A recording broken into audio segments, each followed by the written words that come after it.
Bismillahirrahmanirrahim. Assalamualaikum warahmatullahi wabarakatuh. Jumpa lagi dengan saya Faiz Al-Arif, insyaallah dari channel Rumah Sehat Urkut Birijlik.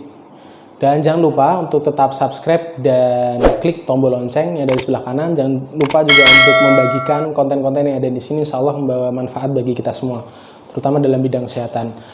Baik, Bapak-bapak, Ibu-ibu, dan seluruh pemirsa yang menyaksikan channel Rumah Sehat Urkut Birijlik, insyaallah kita akan berbicara kali ini mengenai mengapa kemudian ketika kita sudah mengkonsumsi herbal atau kemudian obat itu bisa tidak maksimal, atau kalau kita kenal bahwa sebaik-baiknya herbal adalah madu, dan manfaat yang banyak yang disampaikan para ulama, dan kemudian dalam hadis Rasulullah saja juga sudah disampaikan bagaimana keutamaan madu dibanding herbal maupun obat yang lain. Kita tahu bahwa madu adalah sebaik-baiknya herbal. Kalau dia mengenai sakit maka dia akan menjadi obat, dan kalau dia kita tidak sakit kemudian kita minum madu maka dia akan jadi sari makanan yang terbaik untuk tubuh. Nah, madu juga termasuk makanan surga, dan madu kita kenal menjadi input yang terbaik bagi manusia. Tentunya adalah madu yang alami dan murni. Di luaran sana kita sampaikan bahwa banyak tersebar madu palsu. Jadi mulai dari madu yang 100% palsu, kemudian yang kedua madu yang itu campuran. Jadi ada madu aslinya tapi kemudian dia dicampur dengan yang palsu. Kemudian yang ketiga ada madu yang memang dari lebah asli, tapi lebah ini kemudian dia diberikan makan gula. Kemudian yang keempat adalah madu yang benar-benar asli, yang itu masih diternak, tapi kemudian madu itu lebahnya benar-benar memakan sari bunga yang itu asli. Dan yang kelima adalah madu dari lebah liar yang kemudian dia membuat sarang lebah dan sarang madu. Kemudian ini saat ini di Indonesia sudah cukup sedikit, bahkan kalau kita bilang satu tempat saja, satu hutan saja itu kalau misal sampai 10 kilo itu biasanya nggak sampai. Nah, makanya kalau Bapak Ibu yang ada di rumah apabila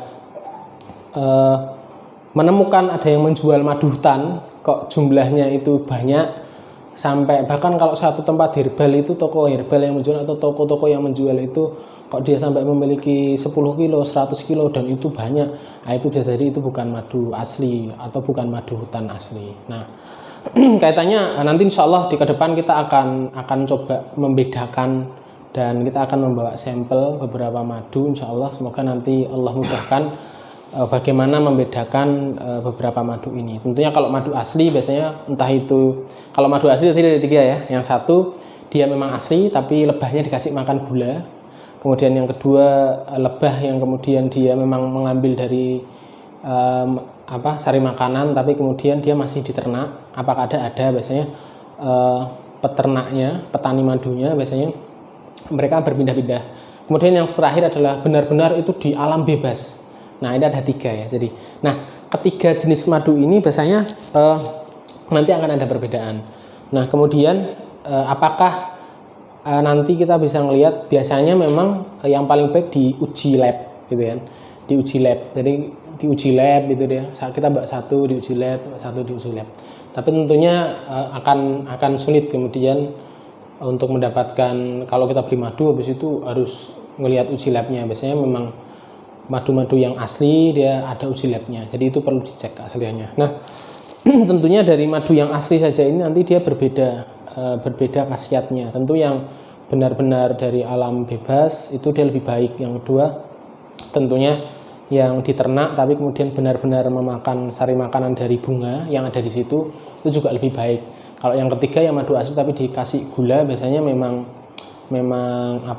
tidak cukup baik daripada dua madu yang sebelumnya tadi saya jelasin. Nah, biasanya di musim penghujan seperti bulan ini, bulan Februari ini kan hujan deras, biasanya kadar air dari madu yang dihasilkan lebah ini dia cukup tinggi. Tapi kalau di musim kemarau biasanya kadar airnya dia cukup rendah. Jadi untuk kadar air biasanya bukan jadi patokan itu madu asli atau enggak. Kalau encer itu berarti tambahin air atau enggak. Insya Allah tidak seperti itu juga. Nah, baik, kita tahu madu adalah herbal terbaik, tapi kemudian ada orang yang lemah, kemudian minum madu, tapi kok dia nggak segera kembali powernya atau energinya dia nggak segera kembali. Mengapa itu terjadi? Bukan madunya yang bisa jadi itu salah, karena bahkan tidak konsumsi madu, kita makan saja itu dia bisa meningkatkan energi. Nah, ketika itu terjadi, bukan madunya atau bukan makanan input yang kurang tepat, tapi bisa jadi itu karena sistem yang ada dalam tubuh kita yang itu tidak bisa memproses madu atau herbal atau kemudian makanan itu secara sempurna. Artinya apa? Artinya hal pertama yang kemudian harus kita perbaiki ketika berikhtiar untuk kesembuhan atau kemudian kita memiliki masalah apapun, maka yang pertama kali kita pikirkan adalah bagaimana kita memperbaiki sistem yang ada di tubuh kita. Nah, sistem seperti apa yang kemudian dimaksud? Nah, jadi seperti ini. Kalau sistem pencernaan, maka kita akan memahami bagaimana kemudian makanan itu dikunyah, kemudian ditelan, kemudian dia melalui proses peristaltik, kemudian dia dibawa ke lambung sampai kemudian dia ke usus, lalu sari-sari makanan dia akan terserap gitu kan, dia akan terserap kemudian masuk ke inti sel, dari inti sel itu kemudian dia berkembang, dia tercampur dalam darah dan kemudian dia menjadi nutrisi. Tapi nah, ketika ada salah satu sistem yang itu tidak bekerja dengan baik, maka yang terjadi apa? Nah, nutrisi yang dibawa dari makanan dia tidak akan terserap ke tubuh secara maksimal. Nah, bisa dipahami? Nah, ketika itu terjadi, maka kita harus fokus bagaimana memperbaiki sistem yang ada di tubuh. Nah, apakah memperbaiki sistem bisa dengan obat-obatan atau makanan atau herbal yang itu cukup membantu untuk memperbaiki sistem? Bisa, namun intinya adalah sistem, ada beberapa hal yang itu harus diperbaiki dari struktur sistem. Nah, dalam metode Pas Al-Qaso yang digunakan di Rumah Sehat Urkut Berizlik, kita berusaha untuk memaksimalkan sistem kerja dari sistem tubuh. Nah, bagaimana? Kita kenal bahwa manusia itu adalah fakasona idoman lahman, rangka tulang belulang yang ada dibungkus daging. Nah, ketika itu rangka tulang belulang yang ada dibungkus daging, ketika struktur rangka, struktur yang utama ada dalam tubuh itu dia menyimpang, maka struktur yang lain dan sistem-sistem yang lain, organ-organ yang lain dia akan mengikuti.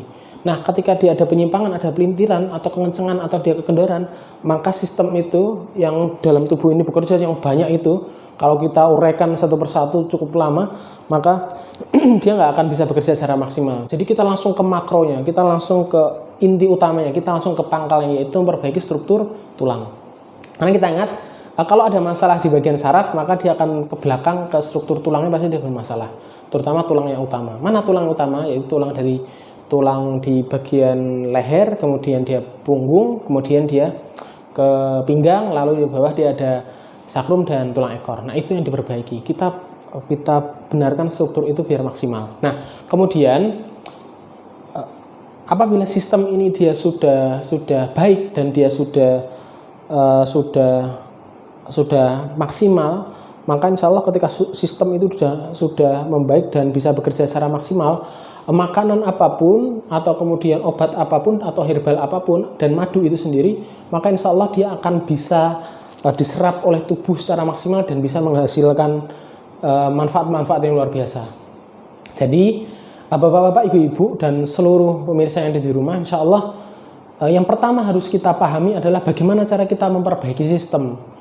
Nah, sistem ini berhubungan dengan struktur tulang. Kalau struktur tulang berarti dengan kegerakan, kemudian kebiasaan, lalu kemudian aktivitas kita dari mulai tidur, kemudian duduk, kemudian berdiri, kemudian beraktivitas olahraga atau terapi mandiri, itu dia harus dilakukan secara baik. Artinya apa?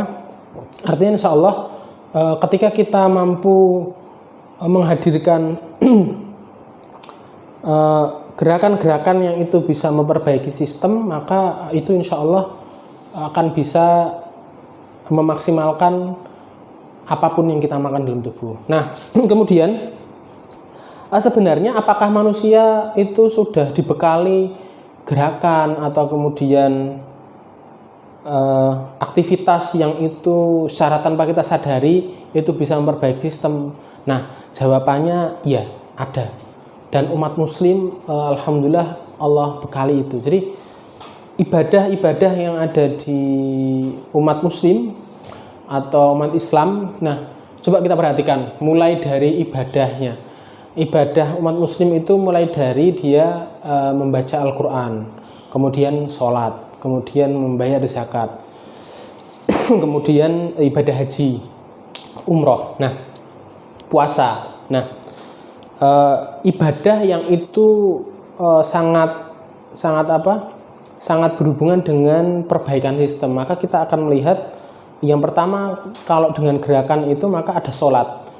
Umat muslim diwajibkan sholat 5 waktu. Nah, dia ketika sholatnya, posisi berdirinya, takbiratul ihramnya, kemudian sujudnya, rukuknya, ketika kita teliti, banyak sekali manfaat ketika sholat itu dilakukan dengan gerakan yang benar, sesuai sunnah, sesuai yang diajarkan oleh Rasulullah yang ada di hadis.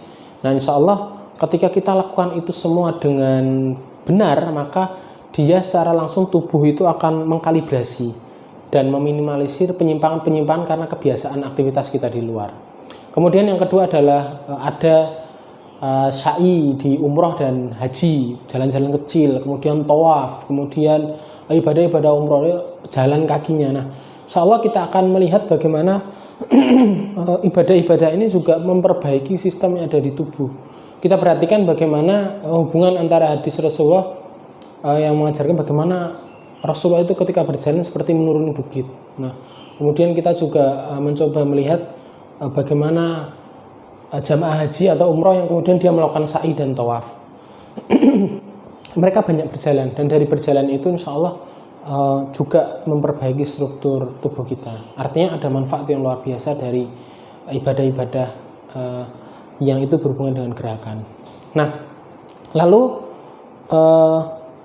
hubungannya apa? Hubungannya dengan kesehatan kita. Insya Allah ketika kita melakukan gerakan-gerakan yang itu dicontohkan Rasulullah, mulai dari tidur, lalu kemudian buang air, BAB maupun kencing, kemudian juga posisi duduk, kemudian posisi bermajelis taklim, duduk ketika bermajelis taklim, kemudian sholat, kemudian berjalan, berdiri, kemudian melakukan sunnah-sunnah olahraga berkuda, berenang dan memanah, insya Allah kita juga akan sehat di situ. Makanya ketika kita ingin mendapatkan manfaat yang luar biasa dari madu, maka jangan lupa sebelumnya kita harus memaksimalkan sistem yang ada di tubuh kita. Nah, bagi Bapak Ibu yang kemudian mengalami masalah itu, lalu saya sudah sholat, saya sudah haji juga sudah umrah, tapi kok masih belum bisa jadi itu memang butuh perbaikan sistem secara maksimal dengan diperiksakan di Rumah Sehat Urkut Brijlik. Insya Allah jangan lupa untuk memperbaiki sholatnya dan memperbaiki beberapa ibadah-ibadah yang lain dan mengerjakan sunnah-sunnah yang diajarkan oleh Rasulullah. Insya Allah dengan memperbaiki sistem kita bisa mendapatkan manfaat yang luar biasa dari madu.